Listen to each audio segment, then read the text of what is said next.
I really want leaders to stop asking, what can AI replace? We should start asking, what human potential are we wasting today? We may need more AI, at least in recruiting, to make people feel more human. And that sounds counterintuitive. I get it. But when somebody says, man, I applied to this job and that recruiter, they won't even get back to me. Well, recruiters aren't ghosting candidates because they don't care. They're ghosting people because they are drowning. And when you're spending 60% of your day in like just admin, screening, and everybody looks the same, everybody's doing the same AI resumes, your emotional bandwidth as a recruiter disappears. If we are able to give back people their time, their ability to kind of make the right judgment, and quite honestly, their dignity. If we can do all of that, I think aside from what money we end up making or don't end up making, that would be the true measure of success for us. Welcome to LaunchPod, the show from LogRocket, where we sit down with top product and digital leaders. In this episode, we're joined by Karthik Viswanathan, formerly a product leader at AT&T, Macy's, and Optum. He's now the founder of TalAiro, an HR tech startup that's rethinking the operating system for recruiting. Karthik argues that the hidden failure of the modern tech stack is forcing the user to serve as a manual integration layer. He explains how the push to unbundle features results in a chaos tax, consuming 40 to 60% of the workday with fighting disconnected tools rather than doing their jobs. Beyond that, Karthik also discusses how AI can make work more human, why the true value isn't in replacing jobs, but automating the devil's cut of administrative work, and the journey from enterprise leader to founder. What building TalAiro from scratch taught Karthik about prioritization after years of leading enterprise product orgs, such as focusing on the 20% of workflows that drive 80% of the value. So here's our episode with Karthik Viswanathan. All right, Karthik, welcome to the show. Thanks for coming on, man. Good to see you again. Hey, Jeff. Pleasure to be here. Thanks for having me. Yeah, it's been a little bit. We had dinner in San Francisco back when Raj talked at that dinner in San Francisco. Yep. But I haven't really had a chance to see you since. You have a good holidays? Holidays were great. A lot of family time. Spent a lot of time in the Bay Area. A little bit wet, but great weather, just the same.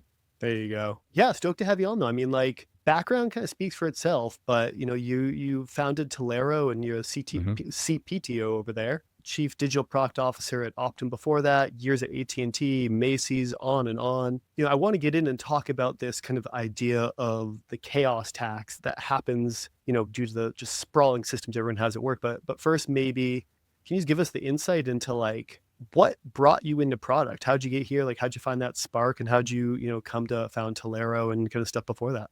Well, I can tell you honestly, I didn't start out wanting to be in product. No one does. That is true, right? So early in my career, I was building and scaling systems that work from a technology standpoint. But then when they hit the real world, it created a lot of friction, either because of adoption challenges or just because we never kept the consumer empathy in mind and we created the technology. And somehow we just allowed bad code to be written on top of bad code, and users found a workaround, and leaders kept asking why adoption was low, even though in theory the solution was correct. And that disconnect bothered me a lot. And right around the same time, I think product became a discipline where I could honestly sit at the intersection of technology, business strategy, and human behavior, right? It was one of those unique roles where I could think about influencing the why, the what we built, and why it mattered to the larger ecosystem and how it can fit into somebody's day. And then as I moved into larger organizations, I just saw how dangerous it can be when product decisions are made in isolation. Because as you get into larger organizations, not only does the product portfolio get a lot more complicated, but the number of business units making decisions gets extremely convoluted as well. So systems get bloated, workflows fracture, and people end up compensating for just really bad design with sheer effort. Some of which I know LogRocket does a really good job of really figuring out how to kind of surface for its users as well. But the chaos is real. My effort in product, and by the way, I still feel like I'm a student, is to really reduce that complexity at the source. Ideally, we start off with the happy path in mind and then allow the right diversions and frontage roads, as I call it, to kind of take shape. So we're not starting with complexity as a starting point, right? And that mindset is what ultimately led me to TalAiro. I didn't really want to build another recruiting capability or ecosystem. I wanted to build a true operating system that not only respected human judgment, but also removed noise, clutter, bloat, and made good decisions easier to follow and follow through. And honestly, product has been the only discipline that has allowed me to do that at scale. One thing you have, I think, really put a nice point on is like you mentioned, well, you call it the chaos tax. I've heard it called a bunch of other things, but like, even this has come up when I've talked to product leaders and product teams across the country. Everyone has, 5, 10, 15 different tools that they're going to pull different insights and different stuff from. And sure, best of breed's great and that you have the best thing that does every point, but it doesn't really help if you can't actually use every one of those to the peak ability, right? That's right. Yeah, let's dive in here. Like, what brought, like, where'd this come from in your head? Like, where'd you kind of like pull this from, and what does it actually mean? I think the chaos tax was just an appreciation of the sheer amount of inefficiency that was there in the HR tech market as I did my, user research and really figured out how to best define and also assess, market to product fit. And it really, for the last decade, I honestly believe this unbundling that we've been trying to do and get into a level of like specialization and depth, I think that's all well and good on paper, but I don't know in the real world if it really came to play out the way I think people designed it. Ultimately, we left it up to the humans to kind of become that integration layer or that arbitration layer to go figure out where do they go for what to kind of get the best of all things they need. Because what we see is recruiters today aren't efficient or inhumane in the way they interact with candidates or clients because they lack tools. There's actually a plethora of them. If you actually were to look at the HR tech ecosystem, you would easily find like 300 different companies or tool sets that are out there. The problem is they are inefficient because they are juggling 9 to 10 of them on a daily basis. And not to mention the fact that they're spending upwards of $400, $500 a month in subscription fees, although they're using possibly 10, 20% of the overall capability set, not a platform, but a tool or a system offers, right? So every context switch, every, be it manual copy paste, every reconciliation that they have to do is what leads to that inefficiency that I call the chaos tax. It's like when you go to a happy hour or when you actually make a good barrel of bourbon, it's a devil's cut, right? Like it always seems to just evaporate. And then we wonder where that invisible time went, and we just ends up crushing productivity and overall decision quality. You've really put a point on it is, yeah, sure, you can have the best set of things, but if you're blowing 40 to 60% of your time switching between platforms and trying to like figure out where it all goes together, you're not getting the best out of all of it. So you can have the best, but it's like having 20 Ferraris and you're trying to commute to work, but you're saying I gotta, drive a block and a half in each Ferrari. I think that's exactly right. And the reason I actually picked the bourbon example is where I maybe slightly disagree with you is when I've spoken to these recruiters, they actually reaffirm that wastage or that inefficiency as part of the process. They're like, but Karthik, that's the inefficiency you have to deal with if you want to be an amazing recruiter. Well, Why? that's not true. That is 'Cause fundamentally not true. I'm curious, like, where is that coming from? Do you think the like this makes it good? Because like the time does make the bourbon good. We know that. But like I think this is the only group of people I've ever heard of who say like, oh no, it's a benefit, not a bug that I have all this wasted switching time. Yeah, because I think that's the so-called luxury tax we put on the best of breed, quote unquote, systems that are out there, right? But the challenge is these so-called best of breed tags become a liability the minute those platforms or the ability to bring insights out requires an explanation or requires a user manual. I mean, the philosophy I've always thought through is, and this is something a mentor of mine told me when I was designing, UI and workflows for AT&T, is like when consumers are able to buy a car in Tesla in 3 or 4 clicks on a website, you're telling me you can't get them to buy a phone. But when you talk to these, these large organizations, but this is how we do work. I mean, I don't think you understand, Karthik. Healthcare is so complicated. I'm like, is it though? You just have to get people to log into a digital ecosystem, show them their profile and their membership details, get them their labs, get them access to their medication, get them to a nurse when they need it. That's it. Why overcomplicate it? And I think that's what we're trying to fundamentally change. How do we take the liability out of these so-called best of breed systems? The other thing is, specifically for HR tech, when you have multiple systems give you multiple insights because they're all sitting on different data sets, right? So when your ATS says one thing and your CRM says another, your sourcing tools course completely differently. Each one of them has a chatbot because that's the cool thing to do these days. And then analytics is sitting in Google or somewhere else. You only have noise. You don't have intelligence. By the time you make sense of it, either you're making a bad decision or you're justifying your bad decision because you're running out of time. And that's not a human failure. That's a structural failure because I think humans are inherently smart. What is your bigger view on solution here? Do we need to go, blow things up a little bit and kind of restart, or can a lot of this be salvaged? I mean, clearly on the HR tech side, your answer was go start TalAiro and bring a fully capable platform, but it's far from the only functional area suffering from this. That's in itself a 1 hour podcast discussion, I guess. And I by no means qualify as a futurist. But what I will tell you is having done a few different transformations, I think it's an answer that's very personal to each organization. Mid-sized companies, startups, or companies that consider themselves fairly lean and small. I think for them to leverage everything that AI has to offer, be it from a technical or technological prowess all the way through marketing or content creation prowess to really transform the way they do workflows, I think is a lot easier and is something that they just have to do it. There's no other way. I think it gets a lot more complicated when it comes to large organizations because their concept of success is vastly different because they have to think through what their board is going to say, what the dividend is going to look like, alongside what they need to do to kind of stay competitive over the next 20, 30 years, right? But it's one of those where misery loves company. Unless one of their core competition transforms overnight and does business a different way, they have no reason to kind of pivot drastically and kind of change the way they've always been doing business. So that, I guess, mediocrity, if I can call it that, also puts a level of inertia in terms of what transformation looks like for a large organization. But there are a bunch of different organizations that are really leaning into experimentation,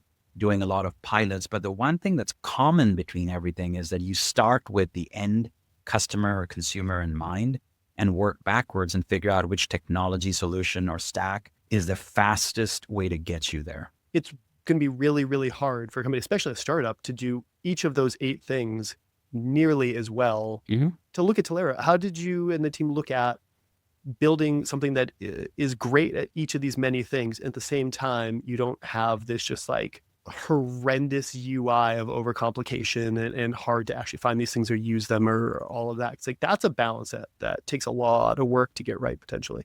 Yeah. And I think TalAiro had the luxury of starting from a blank slate, right? We could stand on the shoulders of people who have kind of gone ahead of us and kind of figure out what we can do right and what we should, in essence, mimic or learn from in certain cases. But even for us, because we use a combination of both public and private models, I think creation of what we call a semantic layer was very important. And this semantic layer is what gives us the clarity from a business logic standpoint to figure out what the context is and why and what is relevant for every decisions you're making, which then allows our agentic AIs to make a decision of what is the next best action for either the system in an autonomous scenario take or provide a recommendation to a user if they're kind of doing it manually.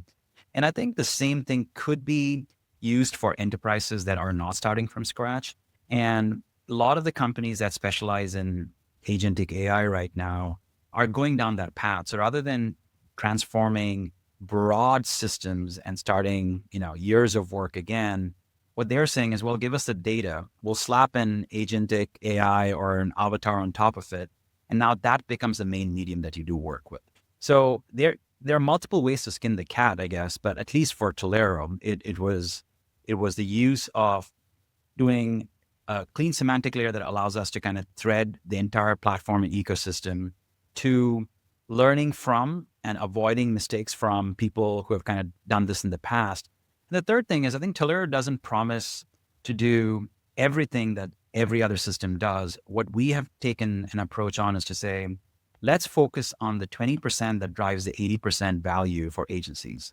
And let's do that in the most simplistic and the most expedient way possible, right? So for an example, within an ATS, if the top 3 things people use an ATS for is to track their jobs, track their candidates, and be able to communicate with them, well, we have that.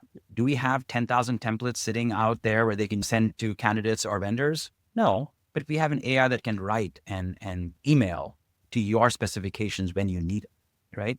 So there are ways to kind of get the same level of functionality, but doing it in a more simplistic manner and in a way that people understand and use in other places, be it Amazon or be it in an Apple store or be it in the Tesla.com website. You kind of described, maybe the ATS layer there. What does that look like if you're using one of the other ones out there? Like, what does a recruiter's life look like when they're going through that versus in something like TalAiro, where it's kind of all just like magically together? So I think if you will take any of the larger, more established or incumbent ATSs out there, I think you'll see a plethora of choices, at least a dozen tabs, some semblance of AI, but largely to improve writing or give you some high level suggestions or simplify or summarize this. It isn't anything deep or insightful. What we have taken an approach within our web application is that any of those core workflows either needs to be automated, so saving you time, or if you're doing it manually, it needs to be completed within 3 steps or less. Most, if not all of our tasks that you do within the mobile app will get done within 45 seconds. Because we honestly believe if we can give back one gift to anybody using TalAiro, it's the power of time. Again, we are nowhere in the world of replacing humans as much as allowing them to feel more empowered and actually feeling human. At LogRocket, we take a very similar look to what you're describing there. Obviously, very different platform sets, but the core thing people were trying to do here for us is you just want to understand how people are using your digital product and where they're running into problems, what's working. I made a change. Is that bad or good?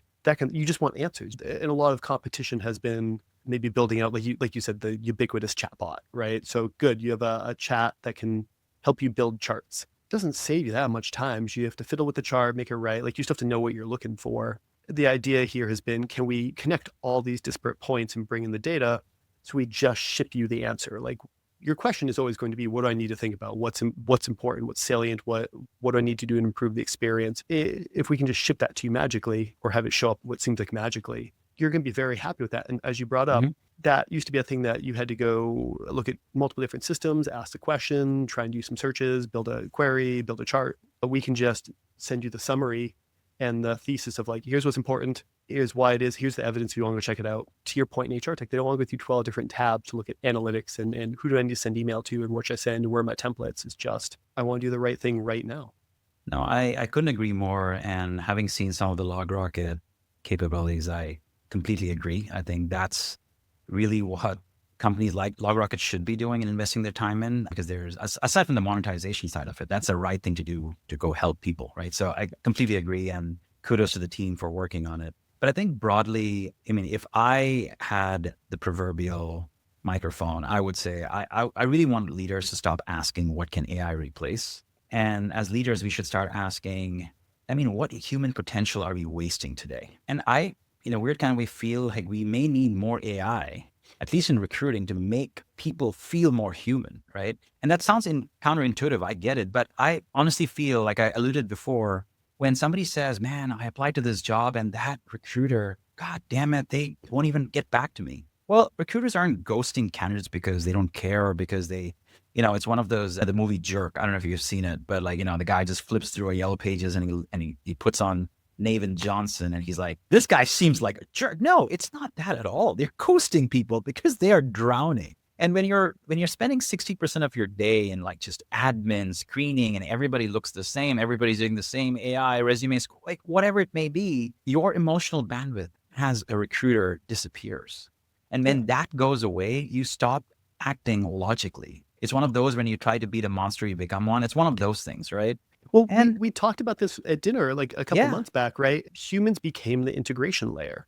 Yeah. And so when we built all these disparate things where you had all this kind of, lack of efficiency, let's call it, where things didn't kind of go together, and the glue became just human effort. And that was great. Like in 2021, when, we were all raising enormous rounds with no dilution and money was basically free. Sure, like go hire a bunch of people and just throw people at the problem. But that's never gonna work long term. It's not good. Like it's not a good outcome, I would argue. And so like it is kind of, I think, the a little bit of self-contradiction here is interesting, where like more AI can potentially help make us all a little bit more human in our jobs. That is for sure. But I think just onto that point, I do also believe in this notion of a decision budget, right? As humans, we are only equipped to make 3 or 5 really good decisions.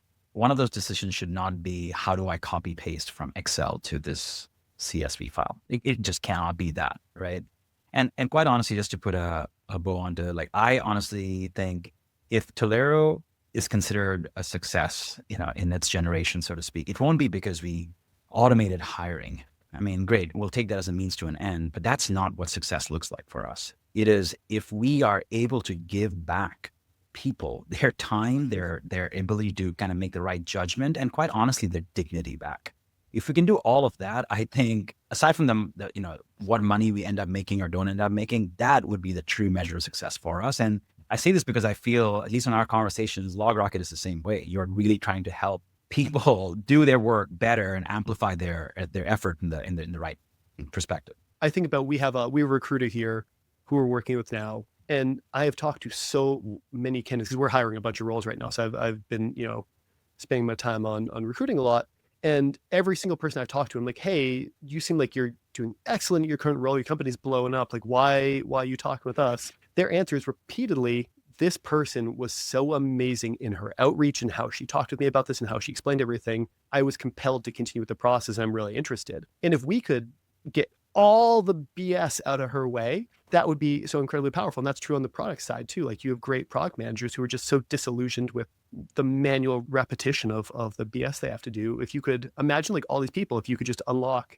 the humanness of what they do and automate the crappy parts, that's gonna be fantastic. And that seems to be like the thesis of what you're looking at here. You just applied it to HR tech. One of the things that I learned, I think it was actually my wife who told me this, which is actually pretty poignant on her part. When you're constructing teams, you always need a mix of people who are thinkers, doers, and talkers, right? And I don't mean talkers as in like gossip mongers, but people who are building trust and communicating updates, so on and so forth, right?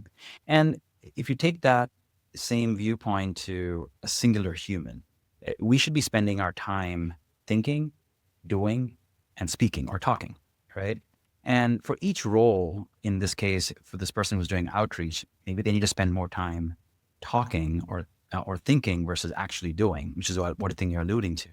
But I think having AI provide that flexibility in terms of what you need to do at what point in time of your day or your journey within a week, I think is extremely important, because going back to the word amplification, that way automation isn't replacing anything. It is just helping you amplify your day and amplify the ROI and amplify the outcomes that everybody is trying to go towards, right? And that just, I guess in my definition, is what fulfillment looks like, right? You're actually happy about what you're doing at any role you're part of or any company you're part of. And that in itself should increase everything from ENPS scores to job satisfaction for people.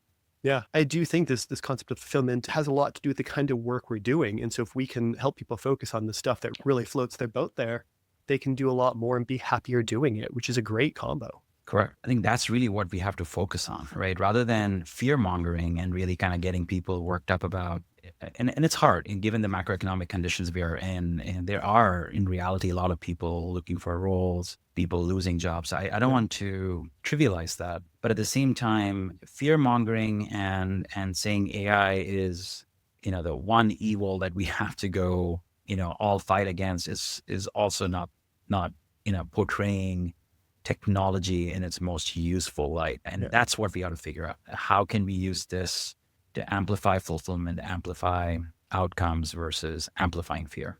Yeah, I mean, to bring it full circle, right? Like you said, it's not, recruiters aren't ghosting people because they're jerks. Well, maybe a few of them are, but for the most part, they're not doing it, to be malicious.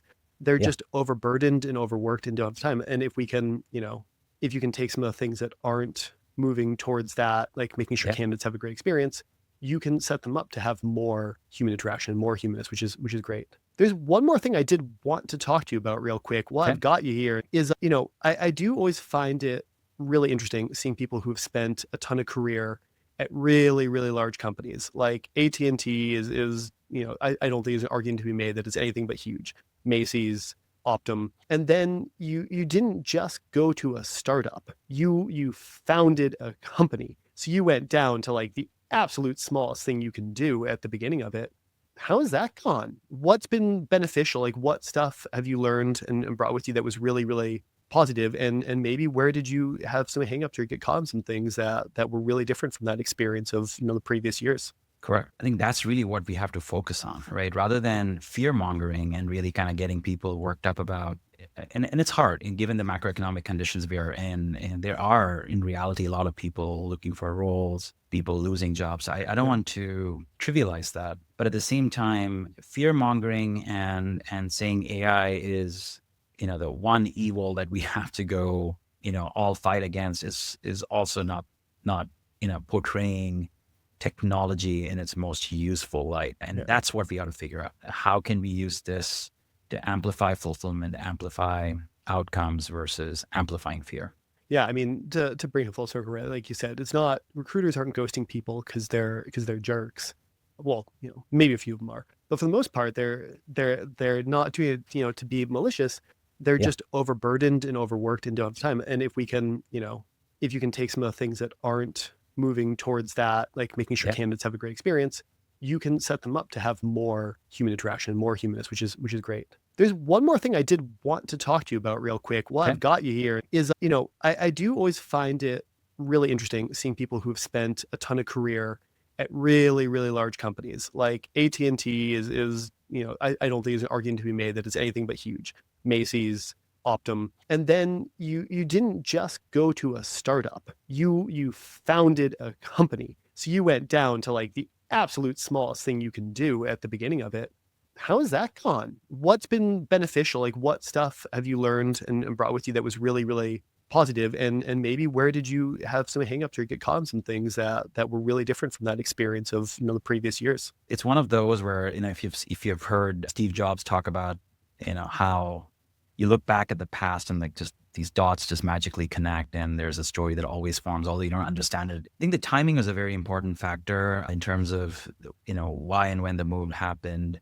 Again, not sure if everything Sam Altman says is going to come to fruition, but I do agree with him that I think the next meaningful organizations, regardless of if they are dragons or unicorns, doesn't really matter, are going to be small in size and extremely nimble. Because I think the one aspect of AI that we haven't spoken about is it really empowers people to have superpowers, right? Like you don't have to be a technologist to build an app and monetize your idea.